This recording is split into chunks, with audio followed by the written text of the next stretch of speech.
അപ്പോൾ നമ്മുടെ ജീവിതത്തിൽ ചിലത് നമുക്ക് സഹിക്കാൻ കഴിയാത്ത ഏറ്റവും വലിയ വേദനകൾ നാം നേരിടുമ്പോഴാണ് നാം നമ്മെ തന്നെ മറന്ന് നാം വല്ലാണ്ട് നിലവിളിക്കുന്നത്, വല്ലാണ്ട് കരയുന്നത്. അപ്പോൾ ഈ വചനം നാം ശ്രദ്ധിക്കുമ്പോൾ പ്രത്യേകമായിട്ട് ഇവിടെ ചിന്തിക്കാൻ കഴിയുന്നത്, ഇവിടെ ദാവീദ് ഇപ്രകാരം ദൈവസന്നിധിയിൽ കരയുമ്പോൾ പ്രത്യേകിച്ചൊരു കാര്യം, താൻ അന്നത്തെ തൻ്റെ യോഗ്യത, അന്നത്തെ തൻ്റെ പദവി എന്താണ് എന്ന് തിരുവചനത്തിൽ കാണാൻ കഴിയുന്നു. ആ കരയുന്ന സമയത്ത് ദാവീദ് ഒരു ആട്ടിടയനായിട്ട് ആടുകളെ മേയ്ക്കുന്ന സാധാരണക്കാരനായ ഒരു മനുഷ്യൻ എന്ന നിലയിൽ ആയിരിക്കുമ്പോഴല്ല ദാവീദ് ഇങ്ങനെ കരയുന്നത്. മറിച്ച് ദൈവം അവനെ അനുഗ്രഹിച്ചു, അവന്റെ തലയിൽ അഭിഷേകത്തിന്റെ തൈലം പകർന്നു. ഗോലിയാത്ത് എന്ന് പറയുന്ന ഇസ്രായേലുള്ള സകല മനുഷ്യരും സകല സൈന്യങ്ങളും ഭയപ്പെട്ടിരുന്നതായ ഗോലിയാത്തിനെ ഒരു കല്ല് കൊണ്ട് എറിഞ്ഞ് അവനെ പരാജയപ്പെടുത്തി അവനെ കൊന്നുകളഞ്ഞു, അവനെ വെട്ടിക്കളഞ്ഞ അതേ നിലയിൽ ഉയർന്നു വന്ന ശേഷം ഇസ്രായേലിന്റെ രാജഭരണത്തിലേക്ക് കൊണ്ടുവന്ന കാലഘട്ടത്തിലാണ് ദാവീദ് ഇങ്ങനെ കരയുന്നത്. ഒരാട്ടിടയായിരിക്കുന്ന സമയത്താണ് താൻ കരഞ്ഞിരുന്നതെങ്കിൽ അദ്ദേഹത്തെ നോക്കി നമുക്കറിയാം, ഒരു സാധാരണ മനുഷ്യൻ, സാധാരണക്കാരനായ മനുഷ്യൻ, അദ്ദേഹത്തിന് സ്വയം ഒന്നും ചെയ്യാനുള്ള പ്രാപ്തിയില്ല. ആട്ടിടയൻ എന്ന് പറഞ്ഞ മുഷിഞ്ഞ വേഷധാരിയാണ്.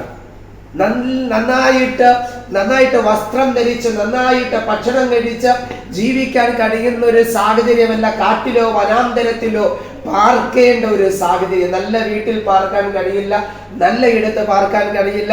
പരിമിതികൾ ഒത്തിരിയുണ്ട്. അപ്പോൾ പരിമിതികൾ ഒത്തിരിയുള്ള ഒരാള് ഒരു നിവർത്തിയുമില്ല, പ്രതികൂല സാഹചര്യത്തിൽ ഒരു നിവർത്തിയുമില്ല. പിന്നെ ഏക വഴി കരയുക എന്നേ ഉള്ളൂ. പക്ഷെ ഒരു രാജാവായിരിക്കുന്ന വ്യക്തിയും ആട്ടിടയനായിരിക്കുന്ന വ്യക്തിയും തമ്മിൽ ഭയങ്കര അന്തരമുണ്ട്. രാജാവായിരിക്കുക എന്ന് പറഞ്ഞാൽ അദ്ദേഹത്തിന്റെ പുറകിൽ വലിയൊരു അണികളുണ്ട്, അദ്ദേഹത്തിന് അധികാരമുണ്ട്, അദ്ദേഹത്തിന് ചെയ്തെടുക്കുമ്പോൾ ഒത്തിരി സാധ്യതകളുണ്ട്. അപ്പോൾ ഈ സാധ്യതകളെല്ലാം ഇരിക്കുമ്പോഴും സാധാരണക്കാരനായിട്ട് ഇവിടെ ദാവീദ് എന്ത് ചെയ്യുകയാണ്? കരയുകയാണ്. വചനം പറയുന്നു, അവൻ ബലമില്ലാതെയാവോളം. നമ്മളൊക്കെ കരയാം. നരേന്ദ്രമോദി കരയുക എന്ന് പറഞ്ഞാൽ അപ്പോൾ നമ്മുടെ കരച്ചിലും ഭരണാധികാരികളുടെ കരച്ചിലും തമ്മിൽ വ്യത്യാസമുണ്ട്. നമ്മൾ കരഞ്ഞാൽ നമ്മൾ ചിന്തിക്കണം, നമ്മളല്ലേ കരയുന്ന, പരിമിതികളുണ്ട്. അദ്ദേഹത്തിന് പരിമിതികളില്ല, അധികാരങ്ങളുണ്ട്, ചെയ്തെടുക്കുവാൻ സാധ്യതകൾ ഒത്തിരി ഉണ്ട്. പക്ഷെ ആ സാധ്യതകൾ ദാവീദിന്റെ മുൻപിൽ ഉണ്ടായിരുന്നപ്പോഴും ആ സാധ്യതകളെ ഒന്നും ഉപയോഗിക്കാതെ അവൻ ദൈവത്തിന്റെ സന്നിധിയിൽ കരയാൻ തുടങ്ങി, നിലവിളിക്കാൻ തുടങ്ങി. നമ്മുടെ ജീവിതത്തിൽ സാധ്യതകളെ, നമുക്ക് ചെയ്തെടുക്കാൻ കഴിയുന്ന സാധ്യതകളെക്കാൾ അപ്പുറം നമ്മുടെ പ്രശ്നങ്ങളുടെ നടുവിൽ നമ്മൾ പ്രാർത്ഥിക്കാനും കരയാനും തയ്യാറുണ്ടെങ്കിൽ ദൈവം നമ്മുടെ ജീവിതത്തിൽ നാം പ്രതീക്ഷിക്കുന്നു അപ്പുറമായ ഒരു വിജയം നമ്മുടെ ജീവിതത്തിൽ കർത്താവ് നൽകും. ഇവിടെ എന്താണ് സംഭവിച്ചതെന്ന് ചോദിച്ചാൽ, സിക്ലാഗ് എന്ന് പറയുന്ന പട്ടണം, ആ പട്ടണം രാജാക്കന്മാർക്ക് വേർതിരിക്കപ്പെട്ടതായൊരു പട്ടണം. ആ പട്ടണത്തിൽ ദാവീദും തന്റെ കൂടെയുള്ളതായ ജനവുമായിട്ട് പാർത്തു വരുന്ന ഒരു കാലഘട്ടത്തിന്റെ നടുവിൽ അവിടെ തിരുവചനത്തിൽ കാണാൻ കഴിയുന്നു, അമാലേക്യർ എന്ന് പറയുന്ന ഒരു കൂട്ടർ കടന്നു വന്നിട്ട് ഈ പട്ടണത്തെ ആക്രമിച്ചു. ദാവീദില്ല, തന്റെ കൂടെയുള്ള സഹോദരന്മാരില്ല, പുരുഷന്മാരില്ല, സ്ത്രീകളും പൈതങ്ങളും മാത്രമാണ്. ഇവർ മറ്റെവിടേക്കോ പോയിരുന്നു. അപ്പോൾ ആ സമയത്ത് ഈ ശത്രുക്കൾ കടന്നു വന്നിട്ട് ഈ സിക്ലാഗ് എന്ന ഈ പട്ടണത്തെ ആക്രമിച്ചു. അവിടെയുള്ള വീടുകളെല്ലാം ഇവർ തീ വെച്ച് ചുട്ടുകളഞ്ഞു. എന്നിട്ട് ഇവർ ചെയ്തതായ കാര്യം, അവിടെയുള്ള സ്ത്രീകളെയും കുഞ്ഞുങ്ങളെയും ഇവർ അടിമകളായി ഇവർ പിടിച്ചുകൊണ്ടുപോയി. ദാവീദും കൂടെയുള്ളവരും അവരുടെ ദേശത്തേക്ക് മടങ്ങി വരുമ്പോൾ എന്റെ ഭാവനയിൽ നമ്മുടെ ദേശമെല്ലാം തീ വെച്ച് ചുട്ടുകളഞ്ഞ പുകമേഘം ഇങ്ങനെ ഒത്തിരി ഉയരും. അപ്പോൾ ദാവീദ് കടന്നു വരുമ്പോൾ ദൂരമേ നിന്ന് കണ്ടു തന്റെ പട്ടണം തീക്കിരയായിരിക്കുകയാണ്. അവർ ഓടിക്കാണും, കൂടെയുള്ളവർ ഓടി. കടന്നു വന്നപ്പോൾ കാണുന്ന കാഴ്ച എന്താണ്? എല്ലാ വീടും തീ വെച്ച് ചുട്ടുകളഞ്ഞിരിക്കുകയാണ്. അവർ പോകുമ്പോൾ ആ വീട് എത്ര മനോഹരമായിരുന്നു, മഹത്തരമായിരുന്നു, എത്ര സന്തോഷകരമായിരുന്നു ആ പട്ടണം. എന്നാൽ അവിടെ സ്ത്രീകളില്ല, കുഞ്ഞുങ്ങളില്ല, സന്തോഷമില്ല, ദുഃഖം കളം കെട്ടി നിൽക്കുകയാണ്, ശൂന്യത കളം കെട്ടി നിൽക്കുകയാണ്. അവിടെ ഒരു ശബ്ദമില്ല. അവിടെ ശവപ്പറമ്പ് പോലെ മനോഹരവും ആനന്ദവും, പിള്ളേരൊക്കെ ഓടി ചാടി നടന്ന ആ സ്ഥലം ഇപ്പോൾ ഒരു ശവപ്പറമ്പ് പോലെ ആയിരിക്കുകയാണ്. മനസ്സിലായി, ശത്രുക്കൾ അല്ലെങ്കിൽ അമാലിയക്ക് കടന്നു വന്ന് ദേശം ചുട്ടികളഞ്ഞു, സ്ത്രീകളെയും പൈതങ്ങളെയും പിടിച്ചുകൊണ്ടുപോയി. ഈ സമയത്ത് താൻ ഒരു ആട്ടിടയനല്ലെന്ന് ഓർക്കണം. താൻ രാജാവാണ്. താൻ എന്താ ചെയ്യേണ്ടത്? തന്റെ കൂടെ വലിയൊരു കൂട്ടം ആളുകളുണ്ട്. താൻ ചെയ്യേണ്ടത്, വാ നമുക്ക് ഓടി പിന്തുടർന്ന് ശത്രുവിനോട് പോരാടി നമ്മുടെ ഭാര്യമാരെയും കുഞ്ഞുങ്ങളെയും നമുക്ക് വീണ്ടെടുക്കണം. ഇതാണ് ദാവീദ് ചെയ്യേണ്ടത്. കാരണം താൻ ഒരു ആട്ടിടയനല്ല, താൻ ഒരു രാജാവാണ്. പക്ഷേ താൻ ഇതൊന്നും ചെയ്തില്ല. പകരം ബൈബിളിൽ എഴുതിയിരിക്കുന്നവർ കരയാൻ ബലമില്ലാതെ ആഗോളം ഉറക്കി കരഞ്ഞു. നോക്കുക, നമ്മുടെ ചിന്തകൾക്കപ്പുറം ദാവീദ് നമ്മെ ചിലത് പഠിപ്പിക്കുന്നു. എന്താണ് പഠിപ്പിക്കുന്നത്? ഇത് ദൈവവചനത്തിൽ നാം വായിച്ചാൽ ഇസ്രായേൽ ജനവുമായിട്ട് യുദ്ധം ചെയ്ത, അങ്ങോട്ട് പോയി ഇസ്രായേൽ യുദ്ധം ചെയ്തതും ഇസ്രായേലിനെ തിരികെ ആക്രമിച്ചതുമായ നിരവധി ജാതീയ രാജ്യങ്ങളെ നമുക്ക് തിരുവചനത്തിൽ കാണാൻ കഴിയും. നിരവധി പേരാണ്. ഹിത്യർ, അമോനിയർ, ഫെലിസ്ത്യർ, അങ്ങനെ നിരവധി പേർ, മിദ്യാന്യർ, നിരവധി പേരെ കാണാൻ കഴിയുന്നു. പക്ഷെ മറ്റുള്ളവരെക്കാൾ ഈ അമാലേക്കിന്റെ ഒരു പ്രത്യേകത നമ്മൾ തിരുവചനം വായിച്ചാൽ, പുറപ്പാട് പുസ്തകം മുതൽ ദിനവൃത്താന്ത പുസ്തകം വരെ നാം നോക്കിയാൽ പല സന്ദർഭങ്ങളിലും ഇസ്രായേലിന്റെ ബലഹീനതയെ ചൂഷണം ചെയ്ത, അവർ എപ്പോഴാണ് ബലഹീനരാകുന്നത് എന്ന് കണ്ടിട്ട് അതിനു വേണ്ടി കാത്തിരുന്ന, അവരെ തകർക്കാൻ ശ്രമിച്ചൊരു കൂട്ടരായിരുന്നു അമാലേക്കിയർ. നാം പിന്നത്തിൽ ചിന്തിക്കുമ്പോൾ മോശ പറയുന്നൊരു വാക്കുണ്ട്, തലമുറയായി അമേലേക്കരുമായിട്ട് യുദ്ധമുണ്ടെന്ന് മോശ വരെയും പറയാൻ കാരണമായി. അപ്പോൾ മറ്റുള്ളവരെക്കാൾ അമാലേക്കിന് എന്തോ ഒരു പ്രത്യേകമായൊരു വൈരാഗ്യം ആരോടുണ്ട്? ദാവീദിനോടുണ്ട് എന്ന് പറയുന്നതിനേക്കാൾ ഇസ്രായേൽ ജനത്തോടുണ്ട്. നമ്മോട് പലരും മാനുഷികമായ നിലയിൽ നോക്കിയാൽ, പൈശാചികമല്ല, ആത്മീകമല്ല, മാനുഷികമായ നിലയിൽ നോക്കിയാൽ ചില സന്ദർഭങ്ങളിൽ നമുക്ക് ചില ശത്രുതാ മനോഭാവം നാം ആയിട്ടോ അല്ലെങ്കിൽ മറ്റുള്ളവർക്ക് നമ്മോട് തോന്നും, അല്ലെങ്കിൽ നമുക്ക് മറ്റുള്ളവരോട് തോന്നും. ദൈവത്തിനെ പുതിയ നിയമം പഠിപ്പിക്കുമ്പോൾ നമുക്ക് മാനുഷികമായ ഒരു ശത്രുക്കൾ ഇല്ല. നമുക്ക് പോരാട്ടമുള്ളത് ജനരക്തങ്ങളോട് അല്ലല്ലോ. പക്ഷെ എങ്കിലും മനുഷ്യ ജീവിതത്തിൽ നമ്മൾ ഇങ്ങനെ കടന്നു പോകുമ്പോൾ ചില ശത്രുതാ മനോഭാവങ്ങൾ തോന്നും, അല്ലെങ്കിൽ കുടുംബത്തിൽ തന്നെ തോന്നും. ഭാര്യ ഭർത്താവും തമ്മിൽ ചില ശത്രുതാ മനോഭാവങ്ങൾ തോന്നും. എൻ്റെ ഭാര്യയുടെ പേര് ശാലിനി എന്നാണ്. എനിക്ക് 2 കുഞ്ഞുങ്ങളുണ്ട്.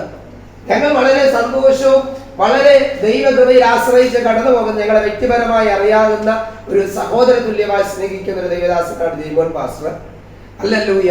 എങ്കിലും അദ്ദേഹത്തിന് അറിയാത്തതായ ചില ഇണക്കങ്ങളും പിണക്കങ്ങളും ഞങ്ങളുടെ ജീവിതത്തിൽ ഇടയ്ക്ക് ഉണ്ടാകും.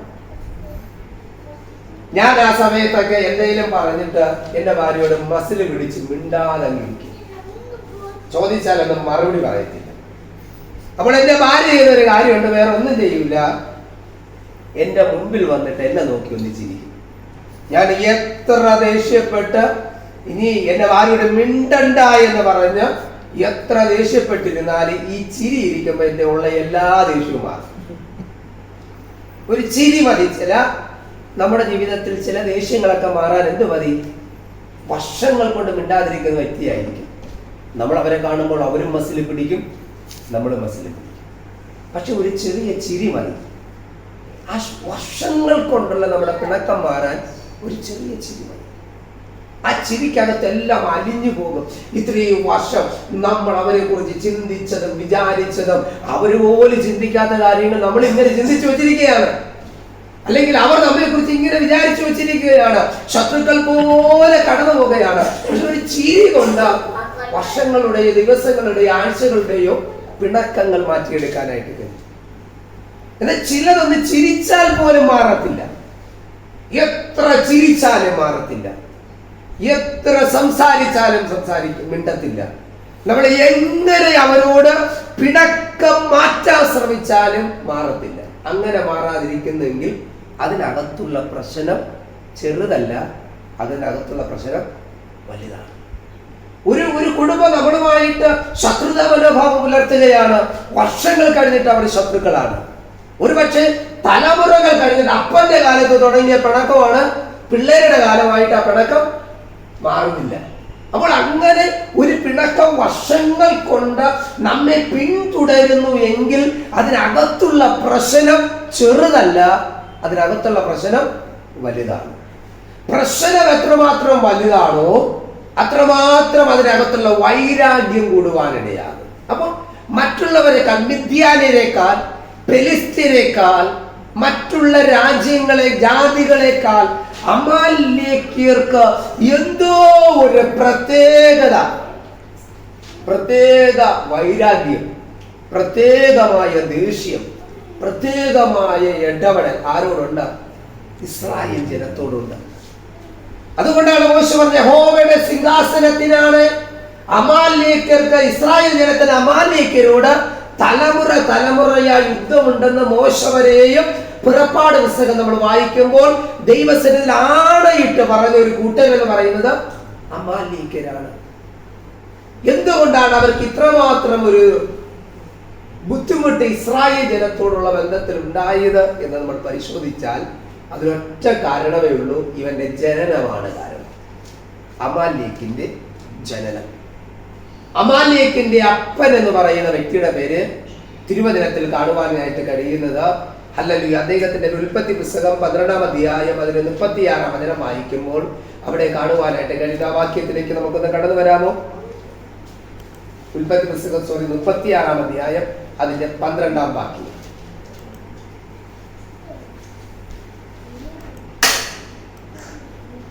തിന്ന എന്നവൾ ഏശാവിന്റെ മകനായ എലീഫാസ്. ഓക്കെ, ആ ഒരു ഭാഗമാണ് എന്റെ മനസ്സിൽ വിട്ടുപോയത്. അപ്പോൾ ഈ എലീഫാസ് അമാലേക്കിന്റെ അപ്പന്റെ പേരെന്ന് പറയുന്നത് എലീഫാസ് ആണ്. അപ്പോൾ ഈ എലീഫാസ് എന്ന് പറയുന്ന ഒരു ജാതീയ വ്യക്തിയാണ്. പക്ഷേ ഇദ്ദേഹത്തിന്റെ പിതാവ് ആരെന്ന് ചോദിച്ചാൽ അവിടെ കാണുവാൻ ആരാണ്? യേശാവാണ്. യേശാവിൽ ജാതീയ സ്ത്രീയിൽ നിന്നും ജനിക്കപ്പെട്ടതായ, ജാതീയ സ്ത്രീയിൽ നിന്നും ജനിക്കപ്പെട്ടത് എന്ന് പറഞ്ഞാൽ നേരായൊരു ഭാര്യയല്ല.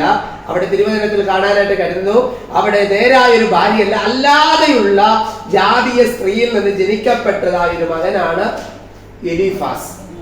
എലീഫാസിൽ നിന്ന് ജനിക്കപ്പെട്ട മകനാണ് അമാലേക്ക്.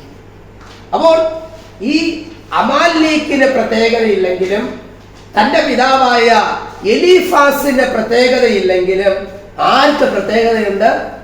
യേശാവിന് പ്രത്യേകതയുണ്ട്. കാരണം ദൈവം വിളിച്ചു വേർതിരിച്ച അബ്രഹാമിനോട് ദൈവം പറഞ്ഞ വാഗ്ദത്തം ആരിലൂടെ നിവർത്തിയാകണം? ഇസഹാക്കിലൂടെ നിവർത്തിയാകണം. ഇസഹാക്കിൽ നിന്ന് ആ വാഗ്ദത്തം ആരിലേക്ക് പകരപ്പെടണം? യേശാവിലേക്ക് പകരപ്പെടണം. പക്ഷേ അത് ആരിലേക്ക് പകരപ്പെട്ടു? യാക്കോബിലേക്ക് പകരപ്പെട്ടു. അപ്പോൾ യാക്കോബിലേക്ക് പകരപ്പെട്ടപ്പോൾ യാക്കോബിന്റെ പിന്തുടർച്ചയായിട്ട് ഇസ്രായേൽ കടന്നു വരികയാണ്. യാക്കോബിനോട് പറയുന്നു, ഇനി നിന്റെ പേര് യാക്കോബ് എന്നല്ല, ഇനി നിന്റെ പേര് ഇസ്രായേൽ എന്ന് വിളിക്കപ്പെടും. അപ്പോൾ ഇവൻ അമാലേക്ക് ജാതിയാണേലും അവൻ ചിന്തിക്കുന്നൊരു ചിന്ത, എന്റെ അപ്പനായ എലീഫാസ്, അപ്പന്റെ അപ്പനായ യേശാവ്, ഈ യേശാവിലൂടെ ഞങ്ങൾ ജാതീയ വംശത്തിൽ നിന്ന് കടന്നു വന്നതാണേലും ഇതിന്റെ നന്മ, ഈ അനുഗ്രഹത്തിന്റെ ഭാഗം ഞങ്ങളും കൂടി ഒരു ഭാഗം അനുഭവിക്കേണ്ടതാണ്. ഞങ്ങൾ അനുഭവിക്കേണ്ടതല്ല ഇന്ന് ആരനുഭവിക്കുന്നുണ്ട്? യാക്കോബിന്റെ തലമുറയായ ഇസ്രായേൽ ജനം അനുഭവിക്കുന്നു. ഞങ്ങൾക്ക് കിട്ടാത്തത് അവർക്ക് കിട്ടിയെങ്കിൽ ഞങ്ങൾ അത് അവരിൽ നിന്ന് തട്ടിയെടുക്കും, അല്ലെങ്കിൽ അവർ ഇല്ലാതാക്കുമെന്നതായ ഒരു പ്രത്യേക മനോഭാവം ആരിൽ വെളിപ്പെട്ടു? അമാലേക്കിൽ വെളിപ്പെട്ടു. അതുകൊണ്ട് ഏത് വിധേനയും ഇവരെ തകർക്കണം. നമ്മൾ പുറപ്പാട് പുസ്തകം 17-ാം അധ്യായത്തിലേക്ക് കടന്നു വരുമ്പോൾ അല്പനേരത്തെ പറഞ്ഞ ഒരു സംഭവത്തെ കാണാൻ കഴിയുന്നു. മോശയുടെ കാലഘട്ടം, ഇസ്രായേൽ ജനം രഹിദീമിൽ നിന്ന് കടന്നു വരുന്നതായ സമയം അവിടെ തിരുവചനത്തിൽ കാണാൻ കഴിയുന്നു. ആ ഒരു സമയത്ത് ഈ അബാലേക്ക് തന്റെ കൂട്ടർ, തന്റെ സൈന്യവുമായിട്ട് ഇസ്രായേൽ ജനത്തോട് യുദ്ധം ചെയ്യാനായിട്ട് കടന്നു വന്നു. ഇസ്രായേൽ ജനത്തിന് യുദ്ധം ചെയ്യാനായിട്ട് അവിടെ കടന്നു വന്നതായ സമയത്ത് അവിടെ തിരുവചനത്തിൽ കാണുവാനായിട്ട് കഴിയുന്ന എന്താണെന്ന് അറിയാമോ? ആ സമയത്ത് മോശ അവിടെ യോശുവയോട് പറഞ്ഞു, മോനേടാ, നീ സൈന്യവുമായിട്ട് നീ പാളയത്തിൽ ശത്രുക്കളോട് യുദ്ധം ചെയ്യാനായിട്ട് നീ കടന്നു പോകണം. ഞാൻ ദൈവത്തിന്റെ വടിയുമായിട്ട് കുന്നിന്റെ മുകളിൽ കടന്നു പോകാമെന്ന് പറഞ്ഞു. അങ്ങനെ മോശ വടിയുമായിട്ട് കുന്നിന്റെ മുകളിൽ കടന്നുപോയി. യോശുവ അവിടെ ശത്രുക്കളോട് യുദ്ധം ചെയ്യാനായിട്ട് കടന്നുപോയി. മോശയോട് കൂടെ അഹരോനും ഹൂരും കുന്നിന്റെ മുകളിലേക്ക് കടന്നുപോയി. അവിടെ കാണുന്നു, അവിടെ എത്തിയേച്ച മോശയുടെ കരം ഇങ്ങനെ ഉയർത്തിപ്പിടിച്ചു. മോശയുടെ കരം ഉയർത്തിപ്പിടിക്കുമ്പോൾ ഇസ്രായേൽ ജനത്തിന് വലിയ വിജയം, വലിയ വിടുതല അവിടെ കടന്നു വരികയാണ്. എന്നാൽ മോശയുടെ കരത്തിന് ഭാരം ഉണ്ടാകുമ്പോൾ, മോശയുടെ കരം ഒന്ന് താണു പോകുകയാണെങ്കിൽ അവിടെ ഇസ്രായേൽ ജനത്തിന് പരാജയം സംഭവിക്കും. നമ്മുടെ കരം ഇങ്ങനെ ഉയർത്തിപ്പിടിക്കുമ്പോൾ ഒരല്പസമയം കഴിയുമ്പോൾ നമ്മുടെ കരത്തിന് എന്തോ തോന്നും? ഭാരം തോന്നും. ആദ്യം ഇങ്ങനെ ഉയർത്തുമ്പോൾ വലിയ ബുദ്ധിമുട്ടൊന്നും ഇല്ലെങ്കിലും ഒരു അല്പ മിനിറ്റുകൾ കഴിഞ്ഞാൽ നമ്മുടെ കൈ ഉയർത്തിപ്പിടിക്കാൻ കഴിയില്ല, വല്ലാതെ ഭാരം തോന്നിയിട്ട് നമ്മുടെ കൈ ഇങ്ങനെ താഴ്ത്തി വെക്കും. അപ്പോൾ മോശയുടെ കരം പ്രഭാതം മുതൽ സൂര്യൻ ഉദിച്ചത് മുതൽ വൈകുന്നേരം വരെയും മോശയുടെ കരം ഉയർന്നിരിക്കണം. നമുക്കൊരു 5 മിനിറ്റ് പോലും ഉയർത്തി വെക്കാൻ പാടാണ്. അപ്പോൾ മോശയുടെ കരം ഇങ്ങനെ ഉയർത്തിപ്പിടിച്ചപ്പോൾ അല്പസമയം കഴിഞ്ഞപ്പോൾ മോശയുടെ കരത്തിന് ഭാരം തോന്നി. ആ സമയത്ത് അവിടെ താഴ്ത്തുമ്പോൾ സംഭവിക്കുന്ന കാര്യം, ഇസ്രായേൽ ജനം അവിടെ പരാജയപ്പെടും. ആ സമയത്ത് എന്ത് ചെയ്തറിയാമോ? ഹൂരും അഹരോനും കടന്നു വന്നിട്ട് ഒരു കല്ല് വെട്ടി വെച്ചിട്ട് മോശെ അവിടെ ഇരുത്തിയിട്ട് ഒരു ഭാഗത്ത് ഹൂര് നിന്നിട്ട് മോശയുടെ കരം ഇങ്ങനെ താങ്ങി പിടിച്ചു. മറുഭാഗത്ത് അഹരോൻ നിന്നിട്ട് മോശയുടെ കരം ഇങ്ങനെ താങ്ങി പിടിച്ചു. അപ്പോൾ നോക്കണം, പാളയത്തിൽ യുദ്ധം നടക്കുകയാണ്. ഇവിടെ മോശയുടെ കരം ഉയർന്നിരിക്കുകയാണ്. ഒരു വലതും ഇടതുമായിട്ട് ഹൂരും അഹരോനും നിന്നിട്ട് മോശയുടെ കരം ഇങ്ങനെ താങ്ങി ഉയർത്തി പിടിച്ചിരിക്കുകയാണ്. ആ സമയത്ത് കൂട്ടായ ആ ഒരു ബന്ധം കടന്നു വന്നപ്പോൾ വൈകുന്നേരം വരെയും ഇത് തുടർന്നു. അവിടെ തിരുവചനത്തിൽ കാണുന്ന വൈകുന്നേരമായപ്പോൾ ഇസ്രായേൽ ജനത്തിന്റെ മുൻപിൽ അമാലേക്ക് പൂർണ്ണമായി പരാജയപ്പെട്ടു. അപ്പോൾ ഇത് പൂർണ്ണമായി പരാജയപ്പെട്ടപ്പോൾ ഉടനെ മോശ പറയുകയാണ്, യഹോവയുടെ സിംഹാസനത്തിനാണ്. പുറപ്പാട് പുസ്തകം 17-ാം അധ്യായത്തിൽ അങ്ങനെയാണ് എഴുതിയിരിക്കുന്നത്, യുഹോവയുടെ സിംഹാസനത്തിനാണ് ഇസ്രായേൽ ജനത്തിന് അമാലേക്കിനോട് അവിടെ തിരുവചനത്തിൽ കാണാൻ കഴിയുന്നു, തലമുറ യുദ്ധമുണ്ടെന്ന് പറഞ്ഞു. ഇവിടെ വലിയ വിജയം കിട്ടി, ഇവിടെ വലിയ വിടുതൽ പ്രാപിച്ചു, ഭയങ്കര സന്തോഷം, ജീവിതത്തിൽ വലിയ മാറ്റം ഉണ്ടായി. ഇവിടെ കൊണ്ട് തീരരുത്, ഇത് വീണ്ടും ഈ പോരാട്ടങ്ങൾ കടന്നു വരും. നമ്മുടെ ജീവിതത്തിൽ കടന്നു വരുന്ന ഒരു പ്രശ്നം ഒരു വട്ടം വന്നു തീർന്നു എന്ന് കരുതരുത്, അത് വീണ്ടും കടന്നു വരും. നമ്മൾ ഉപസിക്കുന്നു, പ്രാർത്ഥിച്ചു, നമ്മുടെ ജീവിതത്തിൽ വലിയൊരു വിടുതൽ ഉണ്ടാകുന്നു.